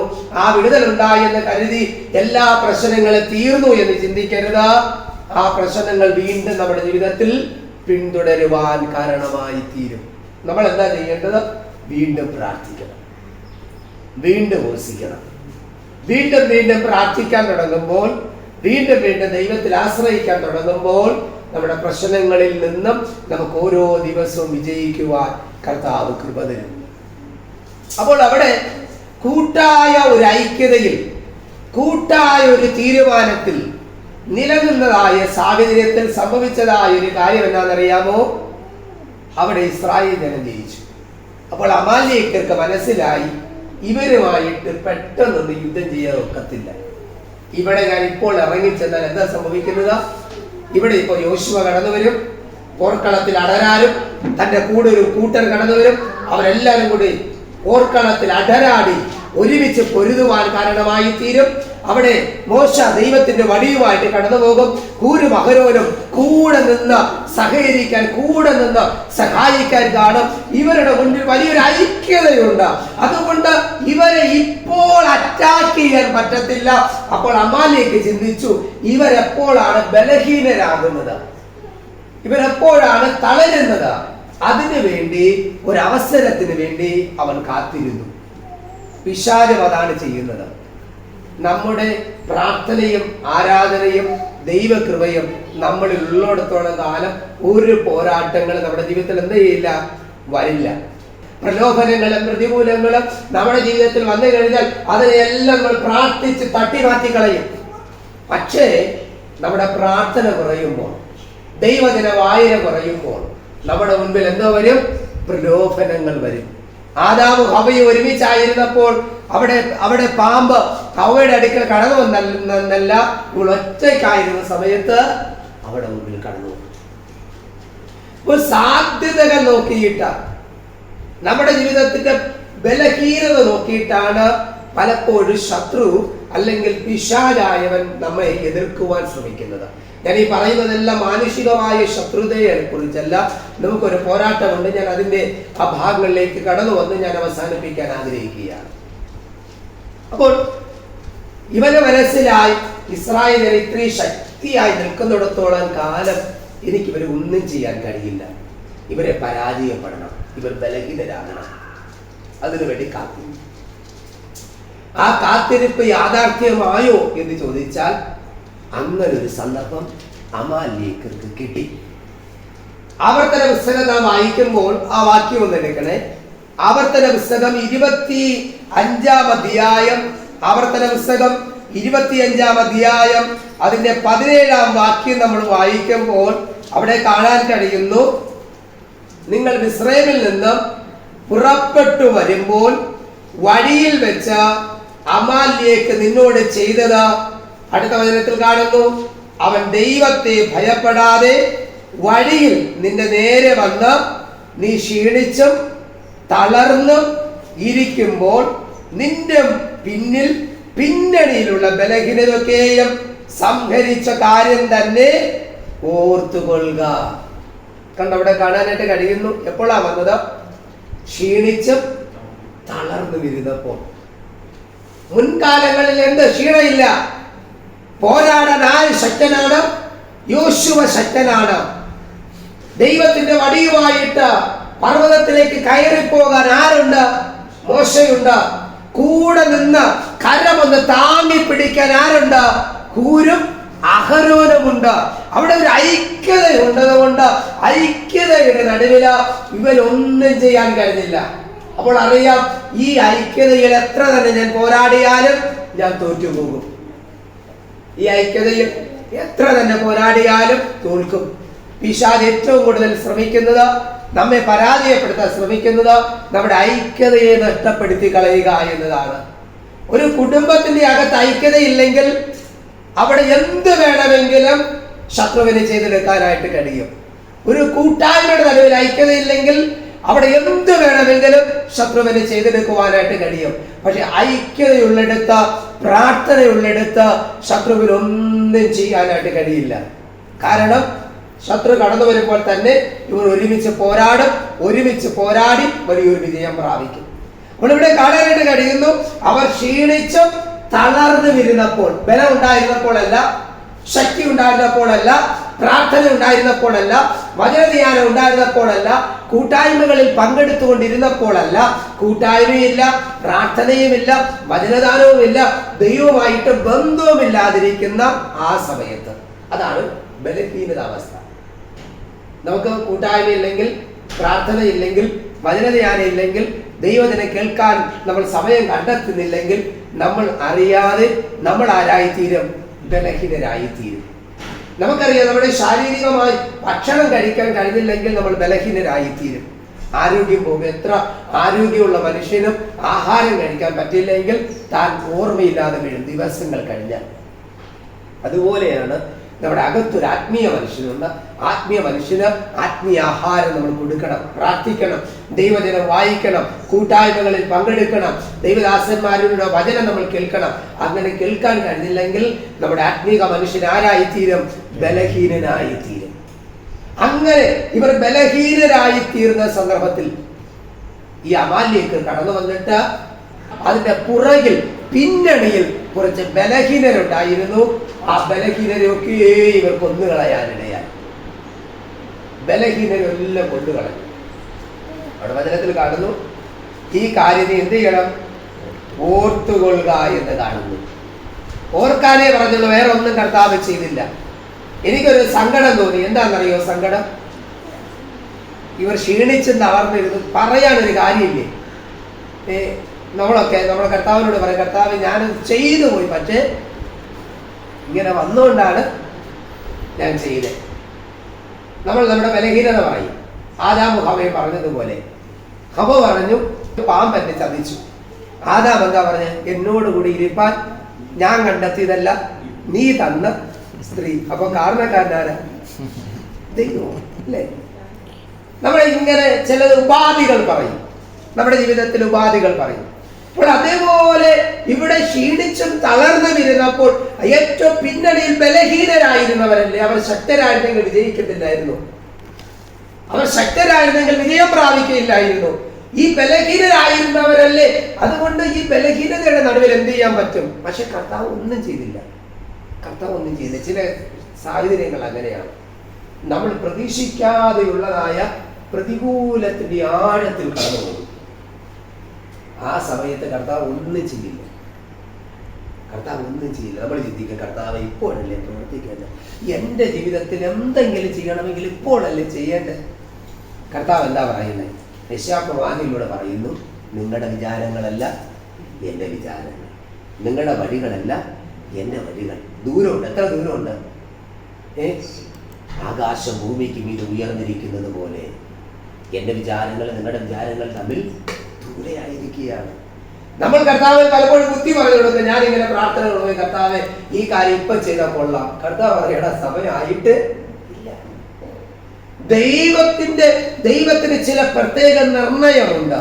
ദൈവത്തിനൊരു സമയമുണ്ട്. വചനം പറഞ്ഞ ദർശനത്തിന് ദൈവം ഒരു സമയം വെച്ചിരിക്കുന്നു. നമ്മുടെ സമയത്തൊന്നും ദൈവം ചെയ്യത്തില്ല. ദൈവത്തിന്റെ സമയം കൃത്യമായ സമയമായിരിക്കും. ആ സമയത്ത് കൃത്യതയോടെ ദൈവം ചെയ്യും. അപ്പോൾ ഇവരെ ഈ സംഹരിച്ച സമയത്ത് കർത്താവ് ഒന്നും ചെയ്തില്ല. കർത്താവ് പറഞ്ഞു, ഓർത്തുകൊള്ളാൻ പറഞ്ഞു. ഇസ്രായേൽ ജനം മറന്നു. നമ്മളെ പോലെ ചിലതൊക്കെ മറന്നു. നമ്മൾ അനുഭവിക്കുന്ന ചില വേദനകൾ കുറെ കാലം കഴിയുമ്പോൾ നമ്മൾ അന്ന് മറക്കും. ഒരു കാര്യം മറക്കണം, നല്ല സ്വഭാവമാണ്. മറ്റൊരു കാര്യം, നമ്മൾ മറന്നാലും ദൈവം മറക്കത്തില്ല. ഇവിടെ എന്താ സംഭവിച്ചതെന്ന് അറിയാമോ? ഈ ബലഹീനതയുടെ നടുവിൽ ദൈവം ഒന്നും ചെയ്തില്ല. പക്ഷെ ദൈവം അതിനെ കുറിച്ചു വെച്ചിരുന്നു, ഓർത്തു വെച്ചിരുന്നു. ഒരു കാലഘട്ടം, കുറേ കാലഘട്ടം കഴിഞ്ഞു. ഇസ്രായേൽ ജനത്തിന് ദൈവം ഒരു രാജാവിനെ കൊടുത്തു. അവരുടെ ആഗ്രഹപ്രകാരം ഒരു രാജാവിനെ കൊടുത്തു. അദ്ദേഹത്തിന്റെ പേരെന്തുവാണ്? ശൗലാണ്. ശൗൽ രാജാവായിട്ട് ദൈവം അഭിഷേകം ചെയ്തു. അവൻ ഇരുന്നില്ല. ഇരിക്കുന്നതിന് മുൻപ് കർത്താവ് അവനോട് ഒറ്റ കാര്യങ്ങൾ പറഞ്ഞു. ആദ്യം പറഞ്ഞ കാര്യം എന്താ പറഞ്ഞത്? 1 ശമൂവേലിന്റെ പുസ്തകം 15-ാം അധ്യായം 1 വാക്യം മുതൽ വായിക്കുമ്പോൾ അവിടെ കാണാനായിട്ട് കഴിയുന്നത് അദ്ദേഹത്തോട് ദൈവം ആദ്യം പറഞ്ഞ കാര്യം. 1 ശമൂവേൽ 15-ാം അധ്യായം 1 വാക്യം വായിക്കുമ്പോൾ, അനന്തരം ശമൂവേൽ ശൗലിനോട് പറഞ്ഞു നിന്നാൽ, യഹോവ നിന്നെ തന്റെ ജനമായ ഇസ്രായേലിന് രാജാവായിട്ട് അഭിഷേകം ചെയ്യുവാൻ എന്നെ നിയോഗിച്ചുവല്ലോ. അതുകൊണ്ട് ഇപ്പോൾ യഹോവയുടെ വചനം കേട്ടുകൊള്ളുക. ഒന്നാമത് പറയുകയാണ്, സൈനികരുടെ യഹോവ ഇപ്രകാരം അരുളി ചെയ്യുന്നു, ഇസ്രായേൽ മിസ്രയീമിൽ നിന്ന് പുറപ്പെട്ടു വരുമ്പോൾ വഴിയിൽ വെച്ച് അമാലിയേക്ക് അവരെ ആക്രമിച്ച് അവരോട് ചെയ്തതിനെ ഞാൻ കുറിച്ചു വെച്ചിരിക്കുന്നു. കണ്ടോ? പ്രതികാരം ആർക്കുള്ളതാണ്? നമ്മുടെ ജീവിതത്തിൽ ചിലത് നാം നേരിടുമ്പോൾ, ചിലത് നമ്മൾ സഹിക്കുമ്പോൾ നാം തിരിച്ചങ്ങോട്ട് പോരാടുകയല്ല. ദൈവത്തിന്റെ പ്രവൃത്തിക്ക് നമ്മൾ എന്തോ കൊടുക്കണം? സമയത്തെ കൊടുക്കണം. ഇസ്രായേൽ ജനത്തോട് ദൈവം പറഞ്ഞ ഒറ്റ വാക്ക്, നിങ്ങൾ മിണ്ടാതിരിപ്പിൻ, ഞാൻ നിങ്ങൾക്ക് വേണ്ടി യുദ്ധം ചെയ്യും. നമ്മൾ മിണ്ടിയാൽ കർത്താവ് മിണ്ടത്തില്ല. പക്ഷെ നമ്മൾ മൗനമായിരുന്നാൽ ദൈവം നമുക്ക് വേണ്ടി പ്രവർത്തിക്കും. ദൈവം നമുക്ക് വേണ്ടി അത്ഭുതത്തെ ചെയ്യും. അപ്പോൾ ഇവിടെ കാണാനായിട്ട് കഴിയുന്നു, ഒന്നാമത് ദൈവം പറയുകയാണ്, എന്താ പറയുന്നത്? എടാ, എന്റെ ജനം, രാജാവായിട്ട് അഭിഷേകം ചെയ്ത് ഇരുത്തിയില്ല. അപ്പോൾ തന്നെ പറയുകയാണ്, എന്റെ ജനം ഇസ്രായേലിൽ നിന്ന് പുറപ്പെട്ടു വരുമ്പോൾ വഴിയിൽ വെച്ച അമാലിലേക്ക് അവരോട് ചെയ്തതിനെ ഞാൻ എന്ത് ചെയ്തിരിക്കുന്നു? കുറിച്ചു വച്ചിരിക്കുന്നു. അവിടെ നമ്മൾ ആവർത്തന പുസ്തകത്തിൽ കണ്ട്, നീ ഓർത്തുകൊള്ളുക, നീ മറക്കരുതെന്നാ പറഞ്ഞ്. അവരൊരു പക്ഷെ മറക്കും, പക്ഷെ ആര് മറന്നില്ല? ദൈവം മറന്നില്ല, ദൈവം കുറിച്ചു വച്ചിട്ടുണ്ട്. ഇന്ന് പകൽക്കാലം പറയട്ടെ, നാം അനുഭവിക്കുന്ന ചില പ്രയാസങ്ങൾ നാം പറയാതെ പറഞ്ഞു എന്ന് നമ്മൾ കേട്ടില്ലേ? നമ്മൾ ചെയ്യാതെ ചെയ്തു എന്ന് പറഞ്ഞില്ലേ? നമ്മൾ അനുഭവിക്കുന്ന ചില ജീവിത പ്രശ്നങ്ങളുടെ നടുവിൽ ആരും കണ്ടില്ലെങ്കിലും ദൈവം കണ്ടിട്ടുണ്ട്. ദൈവം ചിലതിനെ കുറിച്ചു വച്ചിട്ടുണ്ട്. ദൈവത്തിന്റെ സമയമാകുമ്പോൾ നാം അനുഭവിച്ചതിന്റെ പ്രതിഫലം ദൈവം നമുക്ക് നൽകും. എത്ര പേർ വിശ്വസിക്കുന്നു? ഹല്ലേലൂയ. ദൈവം നമുക്ക് നൽകും. അപ്പോൾ അവിടെ പറയുകയാണ്, എന്റെ ജനം ഇസ്രായേലിൽ നിന്ന് കടന്നു വരുമ്പോൾ വഴിയിൽ വെച്ച് അവർ ചെയ്തതിനെ ഞാൻ കുറിച്ചു വെച്ചിരിക്കുന്നു. പിന്നെ കർത്താവ് പറയുന്ന വാക്കൊന്നും ഈ പുതിയ നിയമ കാലഘട്ടത്തിൽ നമുക്ക് പറയാൻ കഴിയത്തില്ല. കർത്താവ് പറയുകയാണ്, നീ അവരോട് ഇങ്ങനെ ചെയ്യണം, അങ്ങനെ ചെയ്യണം, അതിലേക്കൊന്നും ഞാൻ കടന്നു പോകുന്നില്ല. ഹല്ലേലൂയ. കുറെ കാര്യങ്ങൾ പറയുക, നീ അവരോട് കനിവ് തോന്നരുത് എന്നൊക്കെ പറഞ്ഞ് കുറെ കാര്യങ്ങൾ ചെയ്തു. പക്ഷേ ശൗലിനെ ഇതെല്ലാം പറഞ്ഞെങ്കിൽ ശൗൽ എന്ത് ചെയ്തില്ല? എല്ലാം പൂർണ്ണമായി അംഗീകരിച്ചില്ല. അവർക്കുള്ള മൃഗത്തിനെ വെട്ടിക്കൊല്ലാൻ പറഞ്ഞു. അവിടെ തിരുവചനത്തിൽ കാണുന്നു, ഇവൻ ഹീനമായതിനൊക്കെയും വെട്ടി, പിന്നെ ഉത്തമമായതിനൊക്കെയും അവൻ എന്ത് ചെയ്തു? മാറ്റി നിർത്തിയിട്ട് ശൗൽ വന്ന് ചോദിച്ചടാ, ഇതെന്താണ് നീ ചെയ്തതെന്ന് പറഞ്ഞു. ഒറ്റ വാക്ക്, ഇതല്ല, ഞാൻ യഹോവയ്ക്ക് യാഗത്തിന് വേണ്ടി വെച്ചിരിക്കുകയാണ്. അപ്പോൾ ദൈവം പറഞ്ഞ കാര്യങ്ങളിൽ എന്ത് ചെയ്തില്ല? കൃത്യമായിട്ട് ചെയ്തില്ല. അല്ലല്ലോ, രാജാവായിട്ട് ദൈവനോട് പറഞ്ഞു, ആ കാര്യത്തെ കൃത്യമായിട്ട് അവൻ ചെയ്തില്ല. ദൈവത്തിന്റെ കോപം അവിടെ ശൗലിലൂടെ അവിടെ പ്രവർത്തിക്കണമായിരുന്നു എന്ന് അതിനുവേണ്ടി അവൻ സമയം കൊടുത്തില്ല. അപ്പോൾ ദാവീദിന് മനസ്സിലായി, ഈ അമാലേക്യർ എന്ന് പറയുന്നത് അവന്റെ ആരംഭവും ഇതുവരെ വന്ന അവന്റെ സാഹചര്യം മോശയിലൂടെ കടന്നു വന്നപ്പോഴും ഒരവസരം തേടി അവർ ഇസ്രായേൽ ജനത്തെ അറ്റാക്ക് ചെയ്തപ്പോഴും അതിന് വിപരീതമായിട്ട് ശൗലിലൂടെ തന്റെ അമ്മായപ്പൻ അല്ലെങ്കിൽ തന്റെ മുൻപിലത്തെ രാജാവായിരിക്കുന്ന ശൗലിലൂടെ ചെയ്യാൻ പറഞ്ഞിട്ട് അവൻ ചെയ്യാതെ പോയ ചില സാഹചര്യങ്ങൾ ആർക്കറിയാം?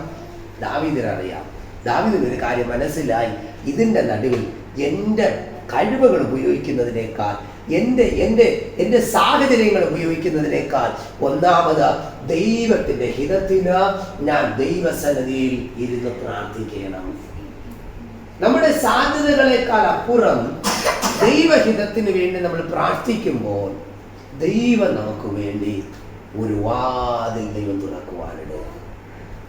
ഞങ്ങൾ ഒരു കാലഘട്ടത്തിൽ ഒരു വലിയ പരിശോധനയിലൂടെ കടന്നുപോയി. കർത്താവിൻ്റെ ദൈവൻ പാസ്റ്ററിനറിയാം, ഒരു വലിയ പരിശോധനയിലൂടെ 2022 എന്ന് പറയുന്ന വർഷം വലിയൊരു പരിശോധന ജീവിതത്തിൽ കടന്നുപോയി. ചിലരൊക്കെ ഇങ്ങനെ പറയും, മരിക്കണമെന്ന് ആഗ്രഹിച്ചു എന്ന് ചിന്തിക്കുന്നത് പോലെയുള്ള കൊടിയ വേദനയിലൂടെ കടന്നുപോയി. ആ വേദനയുടെ തകർച്ചയുടെ നടുവിൽ ഞങ്ങളായിരുന്നപ്പോൾ ഹല്ലേലൂയ ഒരു ദൈവാലോചന ദൈവം ഞങ്ങളോട് സംസാരിച്ചു. ആ വലിയ പരിശോധനയുടെ നടുവിൽ ദൈവം ഞങ്ങളോട് സംസാരിച്ച ഒരു ദൈവാലോചന എന്ന് പറയുന്നത്, ഞാൻ ഒരു വ്യക്തിയെ നിങ്ങളുടെ നടുവിലേക്ക് അയക്കുമെന്ന് പറഞ്ഞു. അതിലൂടെ ഞങ്ങളുടെ ജീവിതത്തിൽ നിരവധി മാറ്റങ്ങൾക്ക് കാരണമായി തീരുമെന്ന് പറഞ്ഞു.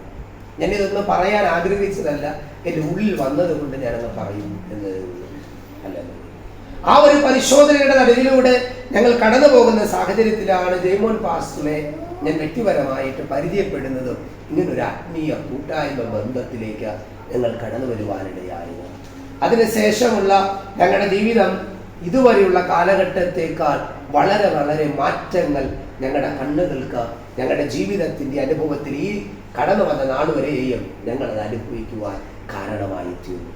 അപ്പോൾ നാം കടന്നു പോകുന്ന ചില പ്രതികൂല സാഹചര്യങ്ങളുടെ അകത്ത് മരുഭൂമി പോലെ നമ്മുടെ ജീവിതമായി തീരുമ്പോഴാണ് ദൈവത്തിന് മരുഭൂമിയിൽ മഴ പെയ്യിക്കാൻ കഴിയുന്നത്. നമ്മുടെ നാട്ടിലൊക്കെ മഴ പെയ്താൽ അതൊരു സാധാരണ കാര്യമല്ല. എന്നാൽ മരുഭൂമിക്കകത്ത് മഴ പെയ്യുമ്പോൾ അതൊരു അസാധാരണ കാര്യമാണ്. ആ അസാധാരണ പ്രവൃത്തിക്ക് വേണ്ടിയാണ് ദൈവം നമ്മെ വിളിച്ചിരിക്കുന്നത്. അപ്പോൾ നാം ചെയ്യേണ്ട ഒരു കാര്യം, നമ്മുടെ കഴിവുകൾക്കും പ്രാപ്തികൾക്കും അപ്പുറം നമ്മുടെ പ്രശ്നങ്ങളുടെ നടുവിൽ ദൈവസന്നിധിയിൽ മുഴങ്കാലിരുന്ന് ദൈവത്തോട് പ്രാർത്ഥിക്കുക, ദൈവത്തോട് കരയുക. അതിന് നമ്മുടെ പദവിയോ കഴിവുകളോ പ്രായമോ ഒരു തടസ്സമേ അല്ല. കാരണം ഒരു രാജാവാണ് ഇവിടെ കരയാൻ ബലമില്ലാതെ ആവോളം ഉറക്കെ കരയുന്നത്. കരഞ്ഞിട്ട് എന്താ സംഭവിച്ചത്? കരഞ്ഞ് കുറെ സമയം കഴിഞ്ഞപ്പോൾ ദാവീദ് മാത്രമല്ല കരഞ്ഞത്, തൻ്റെ കൂടെയുള്ളവരും കൂടെ കരഞ്ഞു. കൂട്ടക്കരച്ചില്ല, ഒരുമിച്ച് കരഞ്ഞു. പക്ഷെ അല്പസമയം കഴിഞ്ഞപ്പോൾ എന്ത് സംഭവിച്ചെന്നറിയാമോ? ഈ കരഞ്ഞവരെല്ലാവരും കരച്ചിൽ നിർത്തിയിട്ട് കല്ലെടുത്തിട്ട് പറഞ്ഞു, ഇവൻ കാരണമാണ് ഇതെല്ലാം വന്നതെന്ന് പറഞ്ഞ് ദാവീദിനെ എറിയാനായിട്ട് കല്ലെടുത്തു. അപ്പോൾ ആ കല്ലെടുക്കുമ്പോഴും ദാവീദ് ഹോവിയുണ്ടായിരുന്നു. നമ്മൾ കരഞ്ഞാൽ നമ്മുടെ ജീവിതത്തിൽ മാറ്റങ്ങൾ സംഭവിക്കുന്നതല്ല, ചില പ്രശ്നങ്ങൾ കൂടും. നമ്മൾ എടുക്കുന്ന തീരുമാനത്തിന്റെ നടുവിൽ പ്രശ്നം കുറയുകയല്ല, പ്രശ്നം കൂടും. ചിലരിങ്ങനെ, ഞാനൊരു 24 വർഷം കൊണ്ടൊരു സഭയുടെ ശുശ്രൂഷകനാണ്. 24 വർഷം കൊണ്ട് ഞാൻ കേൾക്കുന്ന ഒരു കമന്റ് ഉണ്ട്, പാസ്റ്ററെ എപ്പോൾ പ്രാർത്ഥിക്കാൻ തീരുമാനമെടുത്തോ അപ്പോൾ പ്രശ്നം കൂടും. പ്രാർത്ഥിക്കാതിരുന്നപ്പോൾ ഒരു കുഴപ്പവും ഇല്ലായിരുന്നു, ഒരു പ്രശ്നവുമില്ല. പ്രാർത്ഥിക്കാൻ തീരുമാനം എടുത്തപ്പോഴാണ് ആ പ്രശ്നം, ഈ പ്രശ്നം, ആ ബുദ്ധിമുട്ട്, ഈ ബുദ്ധിമുട്ട്. പക്ഷേ ഈ പറഞ്ഞവരിൽ വിജയിച്ചവരുണ്ട്, തോറ്റവരുമുണ്ട്. ആ പ്രാർത്ഥന കണ്ടിന്യൂ ചെയ്തവർ മറു സൈഡ് അവർ ചാടിക്കടന്നു, അവർ ദൈവത്തിന്റെ അനുഗ്രഹത്തെ പ്രാപിച്ചു. ഇത് കണ്ട് ഭയപ്പെട്ടവർ ഇന്നും കയറിയിട്ടില്ല, ഇന്നും പ്രതിസന്ധിയിലൂടെ കടന്നു പോവുകയാണ്. പിന്നെ കുറെ നാൾ പ്രാർത്ഥിക്കൂല, ആ പ്രശ്നം മാറും, വീണ്ടും പ്രാർത്ഥിക്കാൻ തുടങ്ങും, വീണ്ടും പ്രശ്നം വീണ്ടും അവിടെ തന്നെ നിൽക്കുകയാണ്. പക്ഷെ ചാടിക്കടന്നവർ അവർ അടുത്ത ലെവലിലേക്ക് ദൈവം ഉയർത്തിക്കൊണ്ടുപോയി. പ്രശ്നങ്ങളെ നമ്മൾ അതിജീവിക്കണം. ശത്രുമേശബേദനഹവും അവർ തീരുമാനം എടുക്കുന്നത് വരെ തീച്ചൂള ഉണ്ടായിരുന്നുള്ളൂ. തീരുമാനമെടുത്തപ്പോൾ തീച്ചൂള എത്ര മടങ്ങ് കൂടി? 7 മടങ്ങ് കൂടി. നമ്മൾ തീരുമാനമെടുക്കുമ്പോഴാണ് നമ്മുടെ പ്രശ്നങ്ങൾക്ക് കൂടുതൽ ഉണ്ടാകുന്നത്. പക്ഷെ അതിന്റെ അർത്ഥം നമ്മൾ ചിന്തിക്കേണ്ടത് ഇത് അണയാനുള്ള തീയാണ് എന്ന് നമ്മൾ ചിന്തിക്കണം. അല്ലേ? ഇത് വർദ്ധിക്കുന്നത് അണയാൻ വേണ്ടിയാണ്. അപ്പോൾ ഇവിടെ നമുക്ക് കാണാൻ കഴിയുന്ന ദാവീദിനോട് കൂടെ കരഞ്ഞവർ ദാവീദിനെ എറിയാനായിട്ട് കല്ലെടുത്തു. വചനത്തിൽ കാണുന്ന ദാവീദ് യഹോവയിൽ ധൈര്യപ്പെട്ടേച്ച ദാവീദ് ദൈവത്തോട് ഒറ്റ ആലോചന ചോദിക്കുകയാണ്, കർത്താവേ, ഞാൻ എന്താണ് ചെയ്യേണ്ടത്? ഞാൻ ഈ പരീക്ഷയെ പിന്തുടരണമോ? ഞാൻ ഇതിന് എത്തിപ്പിടിക്കുമോ എന്ന് ദൈവത്തോട് ചോദിക്കുമ്പോൾ ദൈവം ദാവീദിനോട് പറയുന്നത്, കരഞ്ഞവന്റെ മുമ്പിൽ ദൈവം ഉത്തരമാണ്. നമ്മൾ കരഞ്ഞാൽ ദൈവം നമ്മുടെ പ്രാർത്ഥനയ്ക്ക് മറുപടിയുണ്ട്. കരഞ്ഞവരോട് പറയുകയാണ്, നീ പിന്തുടരുക, നീ അതിനെ എത്തിപ്പിടിക്കും. എന്നിട്ട് പറയുകയാണ്, നീ സകലതിനെയും വീട്ടുകൊള്ളും. പിന്നെ ദാവീദ് കരയാൻ നിന്നില്ല. എല്ലാ സമയത്തും കരച്ചിലല്ല, ചില സമയത്ത് നമുക്ക് പ്രവർത്തിക്കാനും കൂടി നമ്മൾ നമ്മളെ ഏൽപ്പിച്ചു കൊടുക്കണം. കർത്താവേ ചെയ്യണമേ ചെയ്യണമേ എന്ന് പറഞ്ഞ് കരയുകയല്ല ദാവീദ് ചെയ്ത്. കരയേണ്ട സമയത്ത് അവൻ കരഞ്ഞു, അടുത്ത് പോരാടേണ്ട സമയത്ത് അവൻ പോരാടി. ഹല്ലേലൂയ. അപ്പോൾ ആ സമയത്ത് അവൻ പോരാടി. അവിടെ തിരുവചനത്തിൽ അതിന്റെ അവസാന വാക്യങ്ങൾ വായിച്ച് കടന്നു വരുമ്പോൾ കാണാനായിട്ട് കഴിയുന്നു. 18-ാം വാക്യത്തിൽ കാണുന്നു, 1 ശമൂവേൽ 30-ാം അധ്യായം അതിന്റെ 18-ൽ കാണുന്നു, അമാലേക്യർ അപഹരിച്ചു കൊണ്ടുപോയത് ഒക്കെയും ദാവീദ് വീണ്ടും കൊണ്ടു. എന്നിട്ട് പറയുകയാണ്, ഹല്ലേലൂയ, അവൻ അപഹരിച്ചു കൊണ്ടുപോയതിൽ ചെറുതോ വലുതോ, പുത്രന്മാരോ പുത്രിമാരോ കൊള്ളയോ യാതൊന്നും കിട്ടാതിരുന്നില്ല. ദാവീദ് എല്ലാം മടക്കി കൊണ്ടുപോകുന്നു. നഷ്ടപ്പെട്ടതെല്ലാം, അത് ചെറുതാകട്ടെ വലുതാകട്ടെ, ഇതെല്ലാം ദാവീദിന് എന്ത് ചെയ്തു? മടക്കി ലഭിച്ചു. അപ്പോൾ നമ്മുടെ ജീവിതത്തിൽ നഷ്ടങ്ങളെ ഓർത്ത് വ്യാകുലപ്പെട്ട് കടന്നു പോകുകയില്ല, ആവലാദികൾ പറയുകയല്ല, മറിച്ച് കണ്ണുനീരോടും പ്രാർത്ഥനയോടും ഉപവാസത്തോടും ദൈവത്തിന്റെ പാദപീഠത്തിൽ നമ്മൾ ഇരിക്കുമ്പോൾ നമ്മുടെ നഷ്ടങ്ങളെയെല്ലാം ദൈവം നമുക്ക് മടക്കി തരും. നമ്മുടെ ജീവിതത്തിന്റെ എല്ലാ സാഹചര്യത്തിന്റെ അകത്തു നിന്നും കർത്താവ് നമ്മുടെ ജീവിതത്തിൽ ചെയ്യുന്നത്. നമ്മുടെ ജീവിതത്തിൽ ഇവിടെ അക്ഷരത്തിന്റെ കാലഘട്ടത്തിൽ അക്ഷരത്തിന്റെ ശുശ്രൂഷയുടെ നടുവിലാണ് ദാവീദിന് അമാലേക്ക് എന്ന ഒരു ശത്രുത കടന്നു വന്നത്. പുതിയ നിയമസഭയ്ക്കകത്ത് നമുക്ക് മനുഷ്യരാരും ശത്രുക്കളല്ല. നമ്മെ എതിർക്കുന്നവരായിരുന്നാലും, നമ്മെക്കുറിച്ച് കൊള്ളാക്കുന്നത് പറയുന്നവരായിരുന്നാലും, നമ്മളെ ചതിക്കുന്നവരായിരുന്നാലും മനുഷ്യരാരും നമ്മുടെ ശത്രുക്കൾ അല്ല. ബൈബിൾ വചനം പറയുന്നു, നമുക്ക് പോരാട്ടമുള്ളത് ജഡരക്തങ്ങളോട് അല്ല, വാഴ്ചകളോടും അധികാരങ്ങളോടും ഈ അന്ധകാരത്തിന്റെ ലോക അധിപതിയോടാണ് നമുക്ക് ശത്രുതയുള്ളത്. അപ്പോൾ നമുക്കെതിരെ പോരാടുന്ന ഒരു പൈശാചികമായ പോരാട്ടമുണ്ട്. ചിലരൊക്കെ ആണെങ്കിൽ അവരെ എതിർക്കുന്ന മനുഷ്യനാണെങ്കിൽ 2 പറഞ്ഞ് 10 പറഞ്ഞ് നമ്മുടെ നാടൻ ഭാഷയിൽ പറഞ്ഞാൽ അവരോടുണ്ടോ എന്ന് കൂടി ചോദിച്ച് നിൽക്കും. ആരെങ്കിലും മനുഷ്യനാണ് എതിർക്കുന്നതെങ്കിൽ 10 വാക്ക് അവരോടും പറഞ്ഞ് ആരെങ്കിലും ഉണ്ടോ നിന്റെ കുടുംബത്തെ എന്നോട് എതിർക്കാനെന്ന് പറഞ്ഞ് വില്ലാളിയെ പോലെ നെഞ്ചിൽ നെളിഞ്ഞു നിൽക്കും. തിരുവനന്തപുരം നമ്മുടെ ലാംഗ്വേജിൽ പറഞ്ഞ്. പക്ഷെ ഇവരോട് പോരാടുന്ന പിശാചാണ്. ഓടി വന്നിട്ട് പാസ്റ്ററെ പ്രാർത്ഥിക്കണേ, പോരാട്ടമാണേ, രക്ഷിക്കണേ. അപ്പൊ അവർക്ക് മനുഷ്യരെ പേടിയില്ല, പക്ഷെ ആരെ പേടിയാണ്? പിശാചിനെ പേടിയാണ്.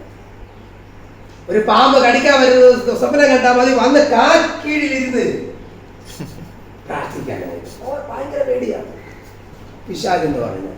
പക്ഷെ മനുഷ്യനാണെങ്കിൽ ഇനി അടിച്ചോ പറഞ്ഞോ എതിർത്തോ ദൈവജനത്തിൽ കാണുന്നത് അങ്ങനെയല്ല.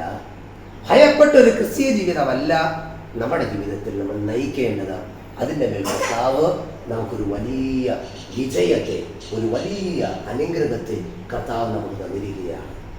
നമ്മുടെ എതിർക്കുന്നതായ പൈശാചികനെ കുറിച്ച് തിരുവചനത്തിൽ കാണാനായിട്ട് കഴിയുന്നു. അവന്റെ തലയെ കർത്താവ് എന്ത് ചെയ്തു? തകർത്തു. അവന്റെ തല എന്ത് ചെയ്തു? തനിപ്പണമായിരിക്കുകയാണ്. രണ്ടാമത് അവിടെ കാണുന്നു, ലേഖന പുസ്തകത്തിൽ നമ്മൾ വായിക്കുമ്പോഴും കാണാൻ കഴിയുന്ന ആയുധവർഗം എന്ത് ചെയ്തു? പിടിച്ചു വാങ്ങി അവനെ ആയുധവർഗം വെപ്പിച്ചു. പകൽ പറക്കുന്ന അസ്ത്രം, ഇരുട്ടി സഞ്ചരിക്കുന്ന മഹാമാരി, ഉച്ചയ്ക്ക് നശിപ്പിക്കുന്ന സംഹാരകൻ. എന്നാൽ ഇതെല്ലാം ദൈവം മാറ്റി അവനെ ആയുധവർഗം വെപ്പിച്ചു. എന്നിട്ട് എന്ത് ചെയ്തു? അവനെ പരസ്യ കോലമാക്കി. ചില വീടുകളൊക്കെ പണിയുമ്പോൾ ആ വീട്ടിന്റെ മുമ്പിൽ ഒരു കോലം വെക്കൂല്ലേ, അതുപോലെ ഇവനെ എന്താക്കി തീർത്തു? പരസ്യ കോലമാക്കി. അവന്റെ രീതി എന്താണ്? അവന്റെ ആയുധം നഷ്ടപ്പെട്ടു, അവന്റെ തല തകർന്നു, അവൻ പരസ്യ കോലമായിട്ട് നിൽക്കുകയാണ്. ഈ പരസ്യ കോലമായിട്ട് നിന്നിട്ടാണ് പറയുന്നത്, നിന്നെ എതിർക്കും അല്ലേ, നിന്നെ ഇല്ലാതാക്കി കളയും. ചില വ്യക്തികളിൽ പിശാചുകൾ ഇങ്ങനെ പറയാറില്ലേ, ഞാൻ നിന്നെയും കൊണ്ടേ പോകുള്ളൂ, ഇവളെയും കൊണ്ടേ ഞാൻ പോകുള്ളൂ. പറയുമ്പോൾ നമ്മൾ ചിന്തിക്കും, എടാ മിക്കവാറും ഇത് തന്നെ നടക്കും. കാരണം അത്ര അധികാരത്തോടാണ് പറയുന്നത്. അല്ലല്ലോ, അത്ര അധികാരത്തോടാണ്. ചിലതൊക്കെ ഇങ്ങനെ കടന്നു വരുമ്പോൾ 2-3 പേർ പിടിച്ചല്ലെങ്കിൽ നിൽക്കത്തില്ല, ഭയങ്കര ബഹളം ഉണ്ടാകും. ഒരു ദിവസം ഞങ്ങളുടെ സഭയിൽ സഭാരാധന നടന്നു.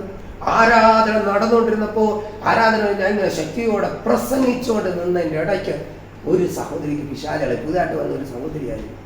തൻ്റെ ആടത്തിരുന്ന ബാഗൊക്കെ ഇങ്ങനെ ഏറിൽ പറഞ്ഞു. ഞാൻ നോക്കിയപ്പോൾ ചുറ്റുപാടിരുന്ന ഒരു 3-4 പേരെ കാണാനില്ല. പറഞ്ഞതിൻ്റെ കൂട്ടത്തിൽ ഇവരങ്ങ് പോകും. അപ്പോൾ കടന്നു വന്നിട്ട് ഈ ഒരു യൗവനക്കാരിയാണ് ഇങ്ങനെ ഒരു ഇടത് കാലം മടക്കി വെച്ച് വലത് കാലം ഇങ്ങനെ ഉയർത്തിപ്പിടിച്ച് നിന്നിട്ട് മുറുക്കാൻ ചവയ്ക്കുന്നതല്ലേ ചവച്ചിട്ട് ഏതൊരു അമ്മച്ചിയുടെ ആത്മാവാണ് വന്നിട്ട് പറയുകയാണ്. ഞാൻ കൊണ്ടുപോയി ഇങ്ങനെ ഇരുന്നിങ്ങനെ പറയുകയാണ്, എന്നെ ഇങ്ങനെ നോക്കിയിട്ട്. അപ്പോൾ അതിങ്ങനെ വരുമ്പോൾ എല്ലാവരും ചിന്തിച്ച് ചെയ്യടാ, ഇത് ഇന്നത്തെ ആരാധന കുളമാക്കും. ഞാൻ ആരാധന അവരൊന്നും ചെയ്തില്ല, മിണ്ടാതിരുന്നു അവിടെ ഇരുന്ന് എന്നെ ഇങ്ങനെ കാണിച്ചുകൊണ്ടേയിരുന്നു. അല്ലേ, ഞാൻ പ്രസംഗിച്ചു. കാരണം ഇതിന്റെ പുറകെ പോകാനുള്ള സമയമല്ല ആരാധന സമയം. അതിനാണ് വചനമെല്ലാം തീർത്ത് പ്രാർത്ഥനയെല്ലാം കണ്ടിട്ട് ഞാൻ പറഞ്ഞു പോണവർക്ക് പോകാമെന്ന് പറഞ്ഞിട്ട് അതിൻ്റെ അടുത്ത് പിന്നീട് പോയി. നല്ല രീതിയാണ്. അപ്പോൾ പിന്നത്തതിൽ കരയാൻ തുടങ്ങി, നിലവിളിക്കാൻ തുടങ്ങി. പക്ഷേ ഇതിനെ നമ്മൾ ഭയപ്പെടാൻ തുടങ്ങിയാൽ ഇത് നമ്മൾ ഭയപ്പെടുത്തിക്കൊണ്ടേയിരിക്കും. എന്താണ്? തല തകർന്നു, ആയുധം നഷ്ടപ്പെട്ടു, പരസ്യ കൊലമായി മുറിവേറ്റാണ് നമ്മുടെ മുമ്പിൽ നിൽക്കുന്നത്. പക്ഷെ ഈ ശത്രുവിന്റെ മുൻപിൽ കർത്താവ് നമ്മെ എങ്ങനെയാണ് നിർത്തിയിരിക്കുന്നത്? ബൈബിൾ വചനത്തിൽ കാണാൻ കഴിയുന്നു. അരയ്ക്ക് സത്യം കെട്ടി, നീതി എന്ന കവചം ധരിച്ചു, സമാധാന സുവിശേഷം കാലിന് ചെരുപ്പാക്കി, രക്ഷയെന്ന ശിരസ്ത്രം, വിശ്വാസമെന്ന പരിച, വചനമെന്ന വാള്. കണ്ടു? നമ്മുടെ മുൻപിൽ പിശാച് നിൽക്കുന്നത് തല തകർന്നു, ആയുധം നഷ്ടപ്പെട്ടു. ഈ ആയുധത്തെ വചനത്തിൽ കാണുന്നു. ആയുധവർഗം പിടിച്ചു വാങ്ങി തന്റെ സഭയാകുന്ന, തന്റെ ശരീരമായ സഭയ്ക്ക് കൊടുത്തിരിക്കുന്നു എന്നാണ് വചനം പറയുന്നത്. അപ്പൊ ആയുധം ആരുടെ കയ്യിലാണ്? നമ്മുടെ കയ്യിൽ. സർവായുധം നമ്മുടെ കയ്യിൽ. അരയ്ക്ക് സത്യം. നമ്മുടെ മുമ്പിൽ നിൽക്കുന്ന പിശാച് തല തകർന്ന് ആയുധം നഷ്ടപ്പെട്ടു മുറിവേറ്റവനായി നിൽക്കുമ്പോൾ അവന്റെ മുൻപിൽ അരയ്ക്ക് സത്യം, നീതി എന്ന കവചം, സമാധാന സുവിശേഷത്തിനുള്ള ഒരുക്കം, കാലിന് ചെരുപ്പ്, രക്ഷയുടെ ശിരസ്ത്രം, വിശ്വാസം എന്ന പരിച, വചനമെന്ന വാളും പിടിച്ചുകൊണ്ടാണ് നിൽക്കുന്നത്.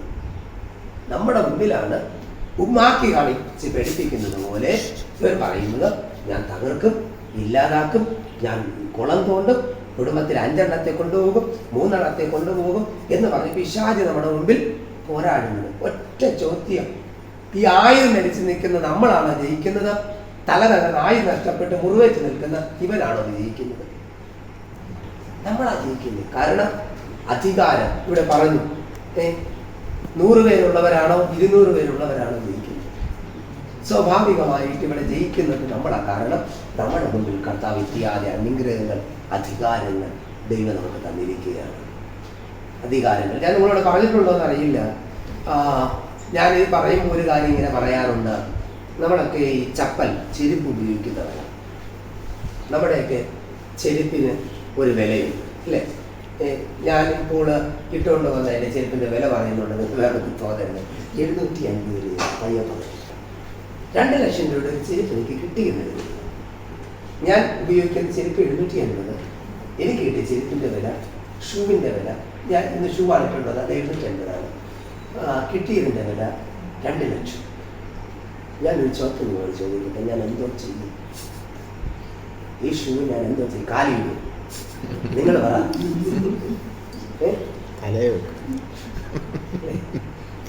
ഞാനിവിടെ പ്രാർത്ഥനയ്ക്ക് വരികയാണ്. ഞാൻ ചില മാസങ്ങളിലൂടെ പ്രാർത്ഥനയ്ക്ക് നിങ്ങൾക്ക് എന്നെ അറിയാം. അപ്പൊ അടുത്ത മാസം, ഇത് ജൂൺ മാസം, ജൂലൈ മാസം, ഈ 2 ലക്ഷം രൂപയുടെ ചെരുപ്പമായിട്ട് ഞാനിവിടെ വരികയാണ്. അപ്പോൾ ഞാൻ കാറിൽ ഇറങ്ങുമ്പോൾ ഞാനിങ്ങനെ ഈ ഷൂവും പിടിച്ചുകൊണ്ട് ഇറങ്ങുകയാണ്. കാരണം ഇതിൻ്റെ വില 2 ലക്ഷം. നിങ്ങൾ എന്തായിരിക്കും എന്നെ കുറിച്ച് ചിന്തിക്കുന്നത്? ഓപ്പണായിട്ട് ബ്രദർ ചിന്തിക്കും, പിന്നെ പാസ്റ്റർ വേറെ കുഴപ്പമൊന്നും ഇതുവരെ ഇല്ലായിരുന്നു, ഇപ്പോൾ എന്തോ ഒരു കുഴപ്പം ഉണ്ട്, ഇല്ലേ? അങ്ങനെ ചിന്തിക്കത്തുള്ളൂ. ഞാനിതിനെ കയ്യിൽ പിടിക്കാതെ തോളി വെച്ചാലോ? ഞാനിതിനെ പിടിച്ചേച്ച് 2 ലക്ഷം രൂപയുടെ ചെരുപ്പാണ് എന്ന് പറഞ്ഞ് ഇതിനെ കൊണ്ടുവന്നാലും നിങ്ങൾ പറയും, നമുക്ക് ഇവിടെ നിന്ന് പേരുകട വലിയ ദൂരമൊന്നും ഇല്ല, അല്ലേ? ഇതേ പറയത്തുള്ളൂ. നിങ്ങൾ ചിന്തിച്ച് ഇതല്ലാതെ വേറെ എന്നെ പറയുമോ? എനിക്ക് ബുദ്ധി കൂടിയെന്ന് പറയുമോ? പറയത്തില്ല. ഇതുപോലെയാണ് പിശാചിനെ നമ്മുടെ തലയിൽ വെച്ചാലുള്ള ഗുണം. ഇത് തോളി, ഇവരെ പിടിച്ച് തോളി വെച്ച്, ഇതാണ് പ്രശ്നം. കാരണം വചനം എന്താ പറയുന്നത്? പാമ്പുകളെയും തേളുകളെയും ശത്രുവിന്റെ സകല ബലത്തെയും എന്ത് ചെയ്യണം? അടുത്ത വചനം പറയുന്നു, ചവിട്ടുവാൻ. ഇവൻ എവിടെയാണ്? നമ്മുടെ മുമ്പിൽ കാൽക്കീഴിലാണ്. ഇവനെന്നോ ദൈവം നമുക്ക് തന്നിരിക്കുന്ന കാലിന്റെ കീഴിലാണ്. പാമ്പുകളെയും തെള്ളുകളെയും ശത്രുവിന്റെ സകല ബലം, എത്ര ബലത്തോടെ വന്നാലും, എത്ര ശക്തിയോടെ വന്നാലും, എത്ര ബലത്തോടെ നമ്മെ എതിർക്കാൻ വന്നാലും ദൈവം പറയുന്നു, ഇവനെ ദൈവം നമ്മുടെ കാൽക്കീഴിൽ തന്നിരിക്കുകയാണ്. പാമ്പുകളെയും തെള്ളുകളെയും ശത്രുവിന്റെ സകല ബലത്തെയും ചവിട്ടുവാൻ ഞാൻ നിങ്ങൾക്ക് അധികാരം തന്നിരിക്കുന്നു. ഇതിനെ പിടിച്ച് നമ്മളിങ്ങനെ കയ്യെ പിടിച്ചാലോ, ഇതിനെ പിടിച്ച് പിശാചിനെ പിടിച്ച് തോളി വെച്ചാലോ, ഇതിനെ പിടിച്ച് തലയെ വെച്ചാലോ, ഹല്ലേലൂയ, കർത്താവ് പറയണ ഈ ഷൂ കൊണ്ടുപോയതുപോലെയാണ് ദൈവസന്നിധി. ചിലരിങ്ങനെ പറയും, കർത്താവ് പാസ്റ്ററെ പ്രാർത്ഥിക്കണം, ഭയങ്കര പോരാട്ടം. ഈ ഭയങ്കര പോരാട്ടം ഇത് ഭയങ്കരമാണോ? ചിലരിങ്ങനെ വന്നിട്ട് പറയും, പക്ഷെ പ്രാർത്ഥിക്കണം, എൻ്റെ തലവേദന എന്നെ വിട്ട് മാറുന്നില്ല. ഞാൻ ഒരാളോട് പറഞ്ഞു, ഒരിക്കലും എനിക്ക് പ്രാർത്ഥിച്ച് മാറ്റാൻ പറ്റില്ല. കാരണം നിങ്ങളുടെ തലവേദന, എൻ്റെ തലവേദന, നിങ്ങളുടെ തലവേദന നിങ്ങളെ വിട്ട് പോകണമെന്ന് ഇരിക്കട്ടെ നിങ്ങളുടെ. ഇപ്പൊ ചിലതിനെയൊക്കെ നമ്മളിങ്ങനെ പിടിച്ചു വെക്കുകയാണ്. നമ്മുടേതാണ് എൻ്റെ പോരാട്ടം, എൻ്റെ പ്രതിസന്ധി. അപ്പോൾ ഇതിനൊക്കെ നമ്മൾ എന്ത് ചെയ്യണം? ചെറുതായി കാണണം. അവരാരെ വലുതായി കാണണം? ദൈവത്തെ വലുതായി കാണണം. ചിലരിങ്ങനെ പ്രസംഗിക്കും. എനിക്കാണെങ്കിൽ ചിലതൊക്കെ കേൾക്കുമ്പോൾ അരിശവും വരും. കാരണം ഇങ്ങനെ പറയും ജീവിതത്തിൽ നേരെ പോരാടെ ഒരു എത്രമാത്രം ഹൈലൈറ്റ് ചെയ്ത് പിശാചിനെ ഉയർത്താൻ പറ്റും അങ്ങനെ എല്ലാം ഉയർത്തും. പിന്നെ യേശു ഇങ്ങനെ നിൽക്കുകയാണ്. ഇല്ല, അവൻ നിന്നോട്ടെ, അങ്ങനെ നിന്നോട്ടെ. പക്ഷേ നമുക്ക് അവന്റെ മേൽ തന്നിരിക്കുന്ന ജയം എന്ന് പറയുന്നത് സമ്പൂർണമായ ജയമാണ്.